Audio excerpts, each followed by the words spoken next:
नमस्कार पेंशनर्स मित्रों।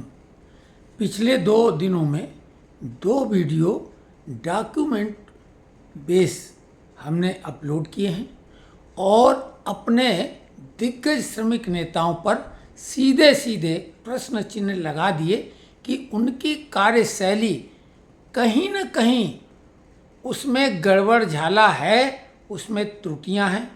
अब वो गड़बड़ झाला उन्हीं के द्वारा खुद से है या उनकी क्षमता ही संदेहास्पद है।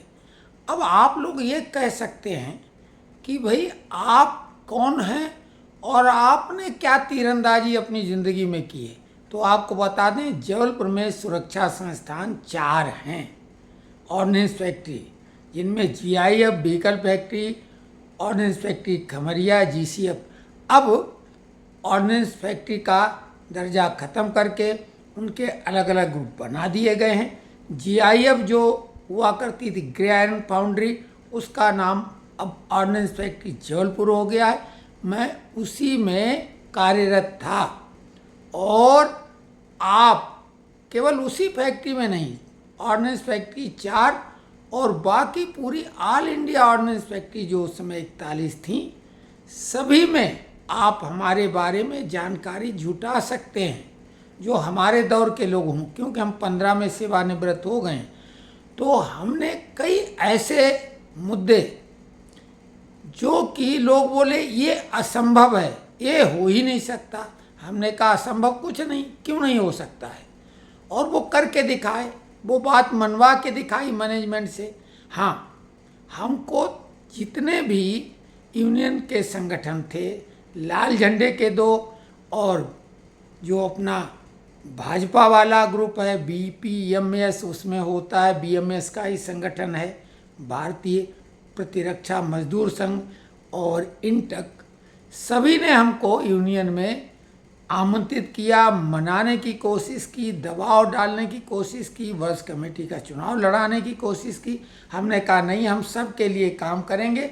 हम क्लरिकल एसोसिएशन के नेता थे और वही लगातार रहे, और पूरी फैक्ट्री में जो यूनियन वाले भी जिन केसों को बिगाड़ देते थे, अंत में निराश के, हार के, थक के हम तक अगर कोई आता था तो हमने उसका वो कार्य कराया होगा। केवल चोरी चपारी या कुछ इस टाइप के जिनको हम मानते हैं कि ये कुकृत्य हैं, उनमें हमने ज़रूर मदद नहीं की। बाकी हम तक जो कोई आया उसकी हमने मदद की और बताया कि यूनियन वाले हालांकि इस मामले को लेके हमसे बहुत ईर्ष्या रखते थे, और उनके संयुक्त प्रयास से मैनेजमेंट भी हमसे खफा रहता था, क्योंकि वो तो सीधा पर ये देता कि भाई तुम्हें क्या दिक्कत है, तुम्हें न तो हम काम करने को कहते हैं, चाहे जहाँ जाओ, बाहर जाओ, घूमो, डेपुटेशन लो। हमने कहा नहीं, हमें कुछ नहीं चाहिए, हम तो दूसरों के लिए खुद लगे हुए हैं सेवा कार्य में। तो खैर परिणाम में हुआ कि मैनेजमेंट और यूनियनों की ताकत से 1996 में हम सस्पेंड हो गए थे। कोई हमने गलती ऐसी की ही नहीं थी जिसमें पूरे लोग जानते। और फिर बाद में ऑल इंडिया ऑर्डिनेंस फैक्ट्री में तहलका मचा। जनरल मैनेजर ने हाथ पैर जोड़ के मनाने की कोशिश की, और बाद में हमें भी लगा कि अब जनरल मैनेजर जब भाई हमारा सबसे बड़ा जो पदाधिकारी जो अधिकारी है वही मना रहा, तो हम मान गए थे। तो ये हमने तीरंदाजी की है। और सेवानिवृत्ति के बाद जोनल अध्यक्ष हम थे, और सेवानिवृत्ति के बाद में हम बेटे के पास साउथ में चले गए थे, चुनाव हुए, हमको उस पद पर उन्होंने बरकरार रखा। जब हमें पता लगा तो हमने उनसे बोला नहीं, हमें नहीं रहना है, अब हम जब कुछ इस पर कर नहीं सकते तो हमें नहीं इस पद पे रहना। और 1.5 साल के बाद उन्होंने, बहुत कोशिशों के बाद उन्होंने हमें हटाया, नहीं तो हमें भी सेवानिवृत्ति के बाद वो हटा नहीं सकते थे। हमें अध्यक्ष बनने का, महामंत्री बनने का भी पूरा ऑल इंडिया का अवसर था, हमने बनवाए, लेकिन खुद नहीं बने। और नोशनल इंक्रीमेंट का मामला सबसे पहले 2001 में उठाया था, जब कोई सोच भी नहीं सकता था। तमाम जेसीएम मेंबरों को भी हमने बोला तो उन लोगों ने खिल्ली एक तरह से उड़ाई थी। हमने ये बात कही है, और जो भी कही है वो सही बातें हैं। शुरुआत में हो सकता है आप लोगों को न लगा, तो अभी हम इन नेताओं पे जो पहले गुजर गया समय, गुजर गया, जब जागो तभी सवेरा, अब हम इनको सीधे सीधे तौर से ये कह रहे हैं कि 8वां पे कमीशन हम मानते हैं कि हमारे जीवन का अगर ये मिल गया तो अंतिम पे कमीशन होगा। कई पेंशनर ऐसे होंगे हमारे जैसे जो ये अंतिम पे कमीशन होगा तो इसमें तो वो कुछ ऐसा कर जाएं जो पिछली गलतियां, क्योंकि आपका वहाँ पे बिल्कुल कोर्ट की तरह वकील को जिस तरीके से अपने केस को मजबूती से रखना पड़ता है उसी तरीके से नेताओं को भी प्रिपेयर होके जाना होता है और वहाँ पे काउंटर करना होता है, अपनी बात को मनवाना होता है। अब आश्चर्य, हालांकि हमारे कई मित्र बोल रहे हैं कि आपने क्यों नहीं वो स्वीकारा। अरे भाई, जो नहीं हुआ नहीं हुआ, चिंता की बात नहीं। हम जो भी हैं, जहाँ भी हैं, जैसे भी हैं, जो भी हमारे पास साधन संसाधन हैं, हम उन्हीं से पूरे आत्मविश्वास के साथ आगे बढ़ें और ज़रूरत पड़ने पे उन्हीं को इस्तेमाल करें, कभी संसाधनों के रूप में तो कभी हथियारों की तरह, क्योंकि हमारे हिसाब से गन से बड़ा पेन है, क्योंकि वैचारिक शक्ति हम लोगों के पास किसी से भी कम नहीं, क्योंकि हम लोग अनुभव के पिटारे हैं सभी। बशर्ते हम अपना आत्मविश्वास जगाएं, ये न मान लें कि हम बुढ़े हो गए, चूक चुके हैं, क्योंकि बुढ़ा वही है जो किंग कर्तव्य विमूढ़ हो या जिसके मन में कुछ करने की चाह नहीं रह गई है। आप अपनी चाहतें जगाओ, इच्छाएं जगाओ, महत्वाकांक्षाएं अभी भी जगाओ और ये आपके जीवन की यानी रियल लाइफ की अंतिम रीलें चल रही हैं जैसे फिल्म की होती हैं, और अंतिम रील को सुखांत बनाइए। आप जो नहीं कर पाए वो करिए। हाँ, कोई भी ऐसा कार्य न करें जो आपके मान सम्मान को, आपके परिवार के मान सम्मान को ठेस पहुंचाए। कानून के दायरे वाले वो सब काम कर डालिए जो आपकी मन में इच्छा दबी हुई कभी रही हो। नाचो, गाओ, गाना गाओ, बजाओ, कुछ भी जो करना, कहीं घूमना फिरना, खाना है। रही बात परहेज, आपकी खाने की इच्छा है, क्या होगा भाई, जो अच्छा लगता है वो खाओ। परहेज करोगे कितना, थोड़ा 2-4 साल ज़्यादा जी लोगे, क्या मतलब है।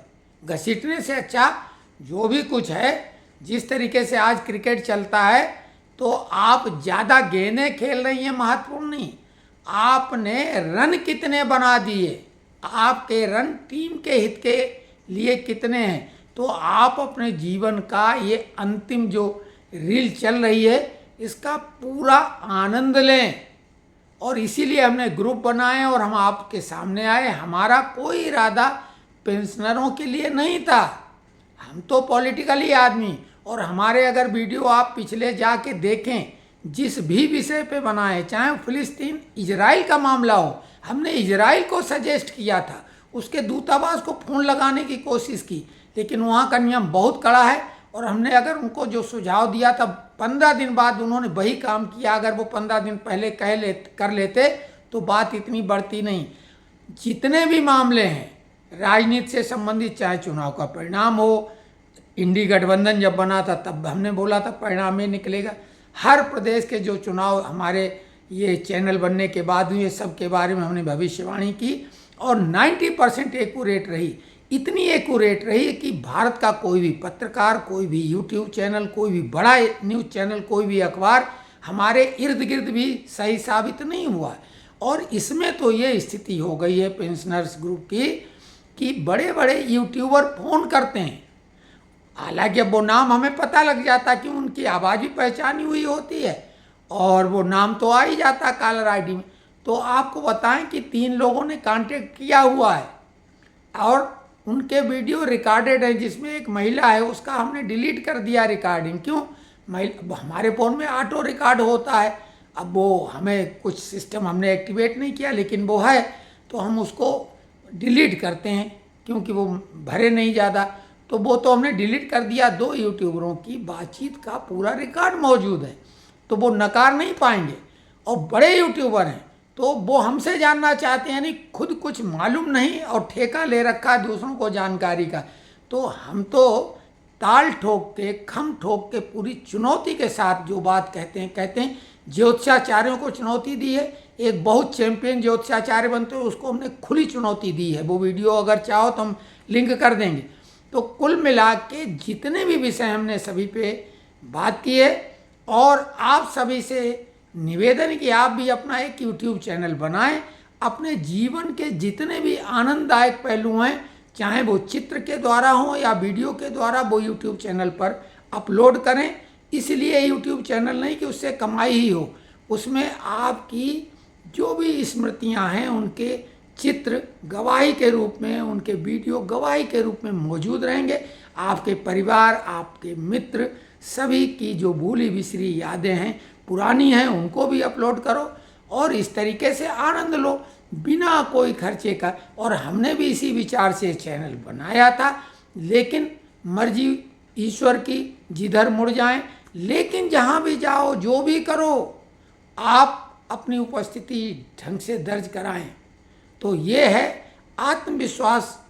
हम क्या बताएं अपने बारे में कि हमारी स्थिति कैसी है। लोग तो उम्मीद ही नहीं करते थे इतने सालों तक हम जिंदा रहेंगे। तो अब जो भी है ये सब बोनस में चल रहा है, इसलिए ये बोनस हम दरिया दिली से कोशिश करते हैं कि वितरित करें। आप लोग कमेंट्स करें। अभी जो हमने मुहिम चलाई है, हम श्री शिव गोपाल मिश्रा जी को उनके व्हाट्सएप पर वो लेटर डालेंगे, नीचे लिखेंगे। हालांकि अब हम उनका इतना भी न करें, अगर किसी को लगे तो व्यक्तिगत तौर से हम फिर वो व्हाट्सएप का पूरा स्क्रीनशॉट भी भेज देंगे, क्योंकि हमें किसी का ना तो डर है और न किसी से कोई लालच है। आप लोगों से भी कोई लालच नहीं है। हम खुद अपनी तरफ से कई लोगों से फ़ोन पे बात करते हैं और कई लोग दिन में हमसे करते हैं। दिन में 10 से ज़्यादा लोगों से हम बात करते हैं और कभी कभी तो वो संख्या 25 के करीब पहुंच जाती है। और समय सीमा कुछ नहीं होती, बल्कि सामने वाला ही बोर हो जाता होगा, क्योंकि फिर बात पूरी तबीयत से करते हैं। तो ये वीडियो सिर्फ इसलिए बनाने का उद्देश्य है कि हम पेंशनर लोग केवल लालच नहीं करें, आनंद लें, संग्रह नहीं करें। अब उस जो भी संग्रह चीज़ें कर चुके हैं, चाहे वो ज्ञान हो, चाहे वो कोई कला हो, या तो उसको वितरित करें, दूसरों को सिखाएं, और नहीं तो एक एक क्षण का आनंद लीजिए।